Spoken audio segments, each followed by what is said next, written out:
They say your workplace is your second home, but what happens when your work family becomes your worst nightmare?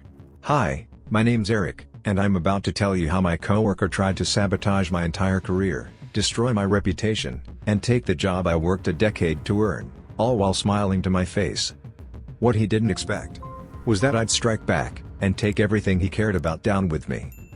Before I dive into the madness, make sure to subscribe to the channel so you don't miss what really happens behind office doors. This one goes deep: betrayal, manipulation, corporate lies, and how I turned the tables when no one believed me. It started on a Monday morning, like any other. I walked into work with my usual coffee, logged in, and headed to the break room. My colleague Mason, the guy everyone liked, was already there. Friendly, charming, always knew how to make people laugh. He was the kind of guy bosses trusted instantly. We had worked together for 3 years. I trained him. I shared my tools, my client strategies, even personal life stuff. I genuinely thought we were friends. But that week, something shifted. My team lead, Amanda, pulled me into her office. Her tone was cold. She looked me in the eye and said, "Eric, we've received a formal complaint about your conduct. HR's launching an investigation." I felt my stomach drop. What? From who? She didn't answer. That's when the nightmare began. I walked out of Amanda's office in a daze. A formal complaint? What conduct? I prided myself on professionalism.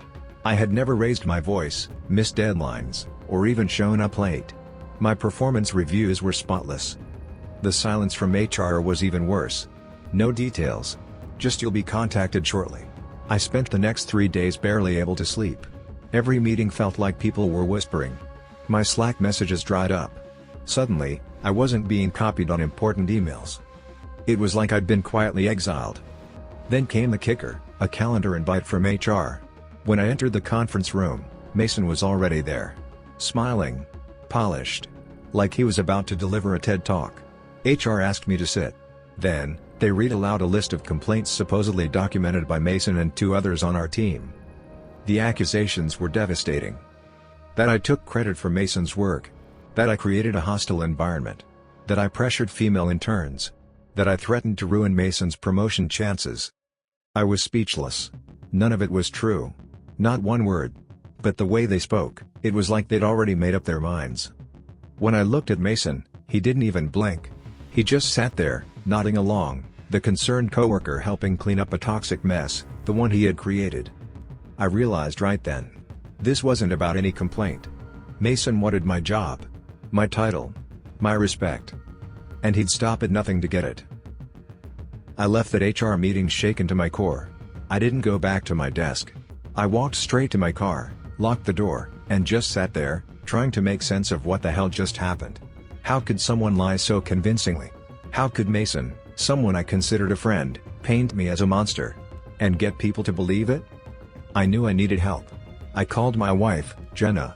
She works in corporate law, so she's seen plenty of this kind of office backstabbing, but when I told her the details, even she was stunned.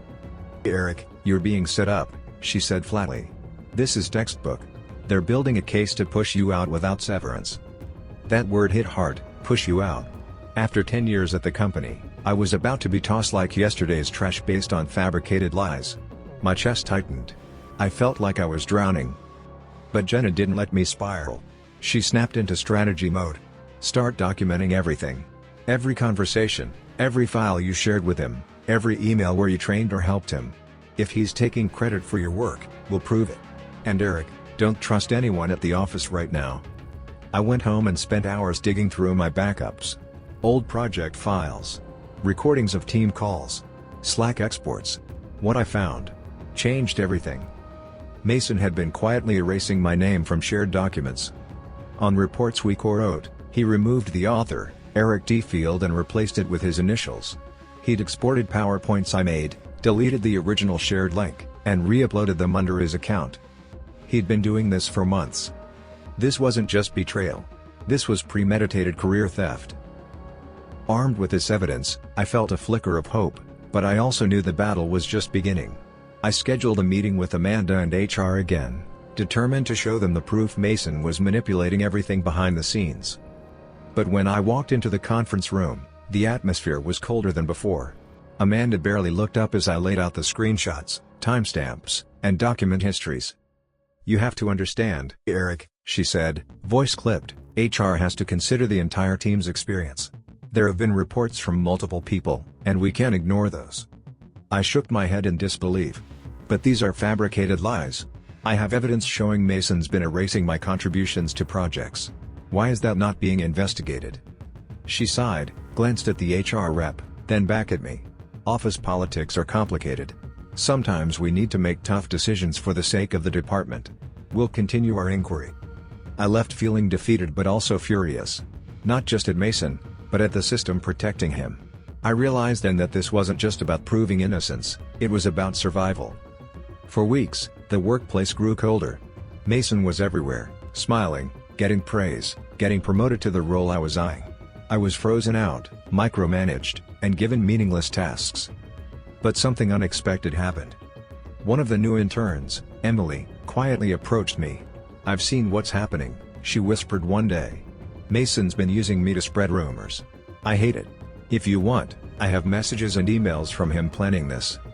It was a risk for her, but a powerful alliance for me. Together, we started gathering real-time proof of Mason's toxic manipulation, texts where he admitted to sabotaging me, messages encouraging others to avoid working with me. For the first time, I wasn't alone. Emily's courage gave me a renewed sense of purpose. We quietly compiled everything: screenshots, messages, voice notes, evidence that Mason wasn't just sabotaging me, but systematically poisoning the whole team's morale to climb the ladder.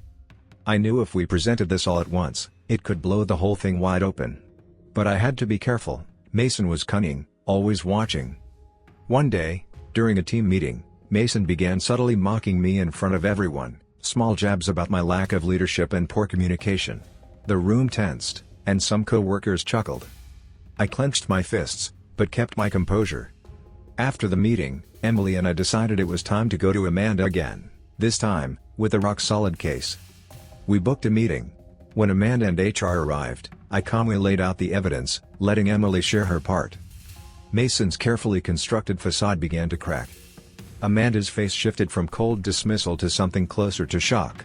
The HR rep furiously typed notes. But Mason wasn't done.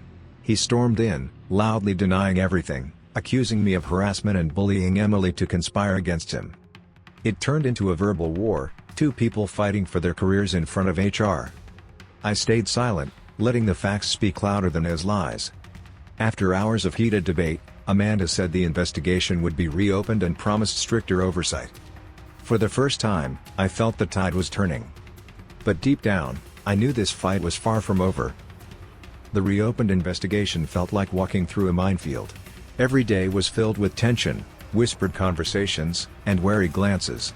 Mason doubled down on his campaign. Subtle rumors spread about me being uncooperative and difficult to work with. Some coworkers, caught in the middle, started distancing themselves. I felt isolated, exhausted. It was hard to stay focused when every step I took felt like a trap. But Emily stood by me, a constant ally in a sea of uncertainty. Together, we kept gathering more proof: emails where Mason tried to sabotage team deadlines, messages encouraging others to block me from projects. Then, one day, I received an anonymous note slipped under my office door. It was a screenshot of a private chat between Mason and another co-worker, planning how to blame me for a major client mistake that hadn't even happened yet. It was chilling. Mason was already preparing my downfall. That night, I barely slept. I realized the stakes were higher than I thought. This wasn't just about my job anymore. It was about protecting my professional reputation, my sanity, and my future. I decided to document everything, but also started preparing for the worst. I updated my resume, reached out to contacts, and mentally braced myself to walk away if it came to that. But I refused to give Mason the satisfaction of seeing me broken. The war was on, and I was ready to fight till the end. Weeks passed, and the toxic atmosphere at work worsened. Mason's subtle attacks became more brazen. One morning, I arrived to find a company-wide email praising Mason for outstanding leadership on a project I had led from the start. The email made no mention of my contribution. It felt like a slap in the face. That day, I confronted Amanda privately, hoping she'd finally see the truth. She looked tired, conflicted. "Eric, you have to understand, Mason is well liked by upper management. They want results, and right now, he is delivering. Her words hit me like a punch. It wasn't about truth or fairness anymore. It was about politics and appearances. I realized then that if I wanted to survive, I couldn't rely on the system to protect me. I needed to outsmart Mason on my own terms. So, I began playing the game differently. I started building quiet alliances, coworkers who had grown wary of Mason's manipulations but feared speaking up. Over coffee breaks and lunch, I listened, shared stories, and slowly rebuilt trust. One by one, people opened up about their own experiences, petty sabotages, exclusion from meetings, backhanded comments. It was clear Mason wasn't just targeting me. He was a problem for the entire team. With Emily's help, I compiled these stories anonymously and prepared to present them to HR again. But I knew it wouldn't be easy. Mason had power, influence, and the ability to twist any narrative in his favor. This was a chess game, and I was playing for keeps. The day I handed over the anonymous accounts to HR, I felt a mix of anxiety and relief. For once, it wasn't just my voice against Mason's, it was the voices of the whole team, quiet but powerful. HR promised they'd look into the claims seriously this time. But given everything so far, I was skeptical. Amanda was still involved, and her loyalty seemed divided. Meanwhile, Mason's behavior grew even more erratic.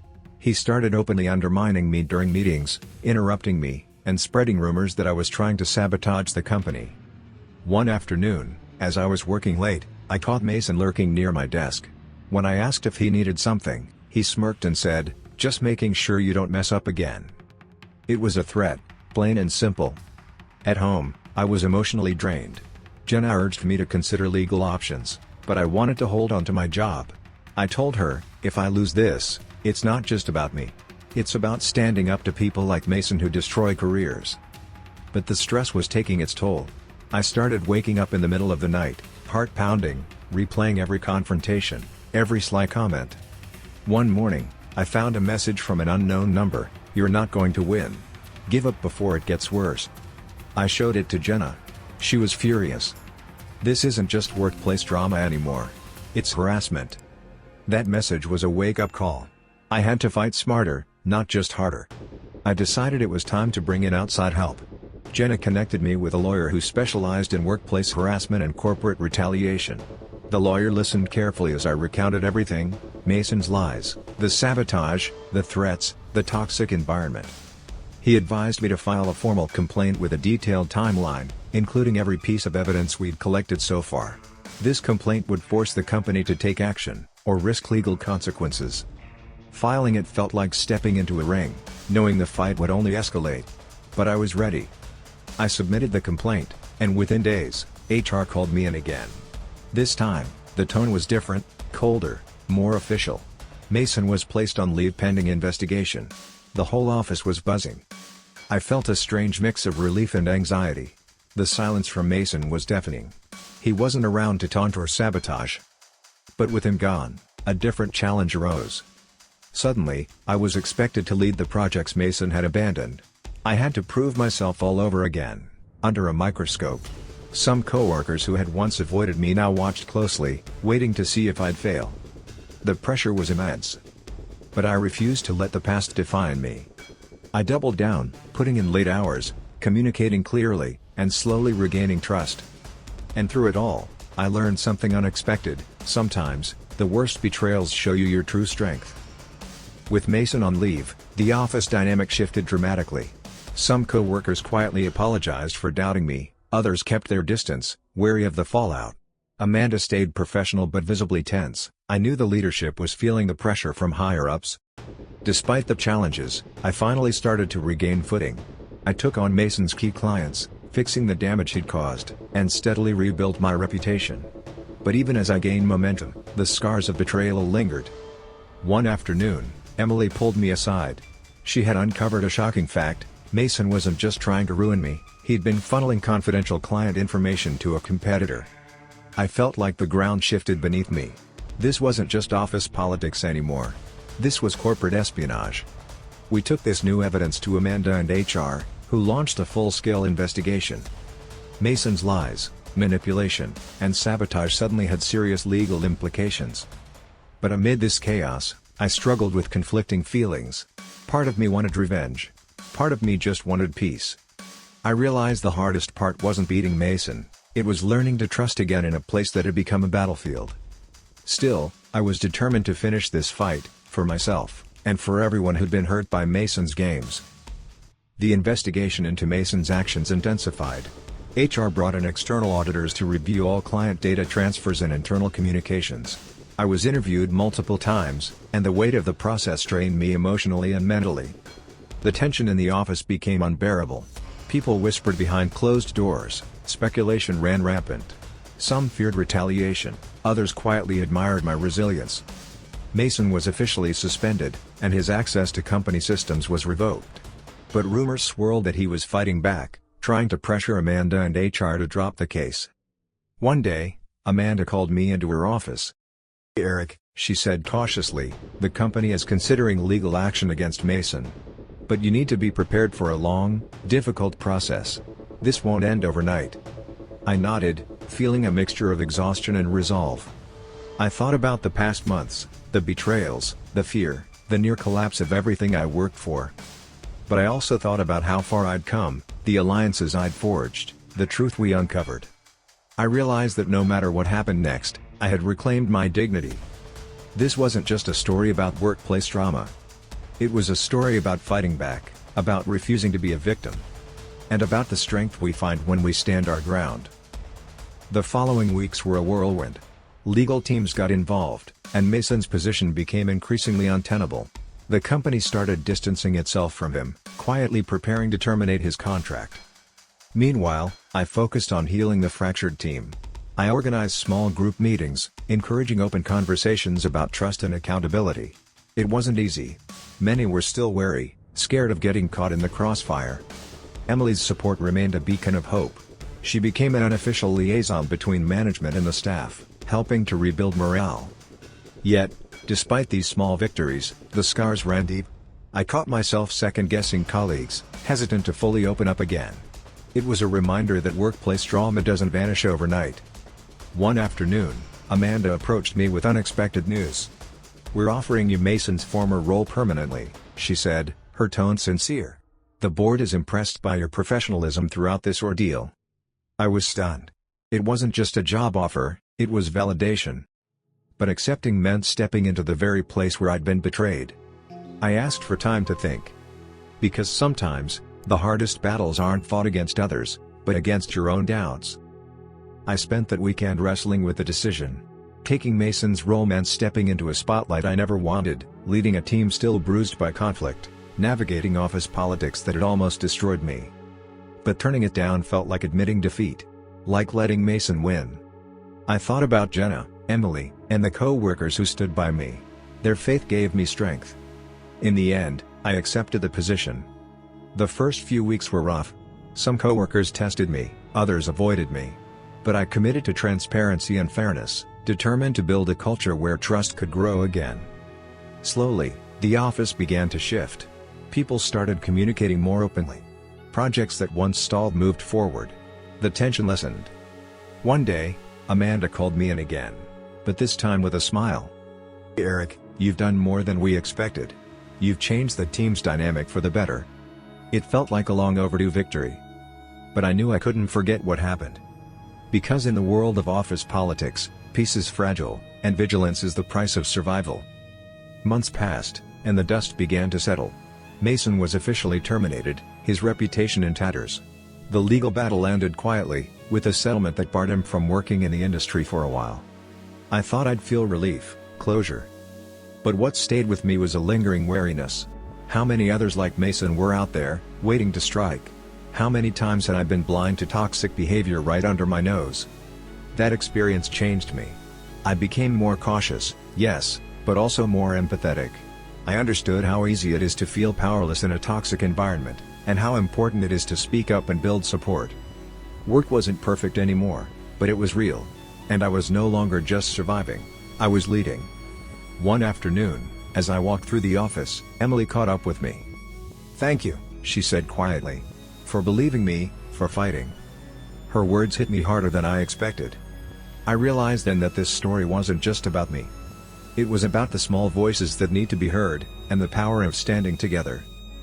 Looking back, I never imagined a coworker could turn so quickly from ally to enemy, or that a decade of hard work could be threatened by lies and manipulation.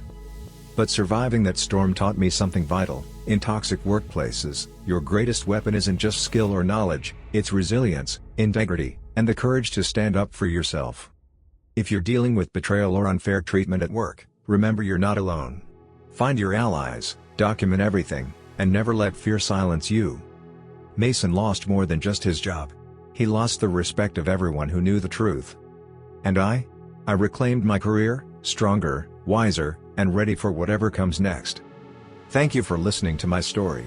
If you found this video powerful, please hit subscribe and turn on notifications. More real workplace stories like this are coming. Because in the end, what happens at work doesn't have to stay at work.